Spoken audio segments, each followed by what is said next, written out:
రాష్ట్ర విభజన తర్వాత సాగునీటి సమస్యలు తలెత్తకుండా పగడ్బందీ చర్యలు తీసుకుంటోంది కేంద్ర ప్రభుత్వం.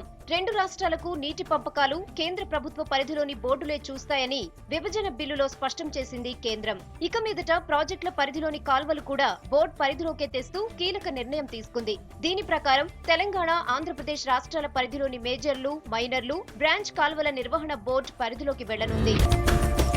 నాగార్జున సాగర్ ప్రాజెక్టు ఉన్నతాధికారులు ఇప్పటికే దీనికి సంబంధించిన ప్రతిపాదనలు సిద్ధం చేశారు. అధికారుల నివేదిక ప్రకారం సాగర్ ఎడమ కాల్వ పరిధిలో 101వ కిలోమీటర్ వద్ద ఉన్న కాల్వ, మంగాపురం, పోలంపల్లి, దాములూరు, నిదానపురం మేజర్లు, బోనకల్లు బ్రాంచ్ కాల్వ, మదిర బ్రాంచ్ కాల్వ పరిధిలోని మేజర్, తిరువూరుతో పాటు 6 మేజర్లు, వీటి పరిధిలోని అన్ని మైనర్ కాల్వలు బోర్డు పరిధిలోకి వెళ్లనున్నాయి. ఫ్యూచర్ లో రైతుల మధ్య నీటి యుద్ధాలు జరగకుండా ఉండేందుకే మేజర్లు, మైనర్లు, బ్రాంచ్ కాల్వలను బోర్డు పరిధిలోకి తెచ్చినట్లు ఎన్ఎస్పీ అధికారులు చెబుతున్నారు. సాగునీటి కాల్వలు కేంద్ర పరిధిలో ఉండటం వల్ల ఏ సమస్య ఉండదని, అధికారులే 2 రాష్ట్రాలకు నీటిని అందిస్తారని అంటున్నారు.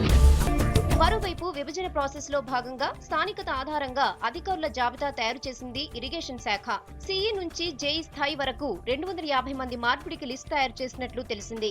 మే నెల జీతాలు ఈ నెల 24 వరకు అందజేసి జూన్ 1 నుంచి వారి సొంత రాష్ట్రంలో విధులకు హాజరయ్యేలా ఏర్పాట్లు చేస్తోంది ఇరిగేషన్ శాఖ.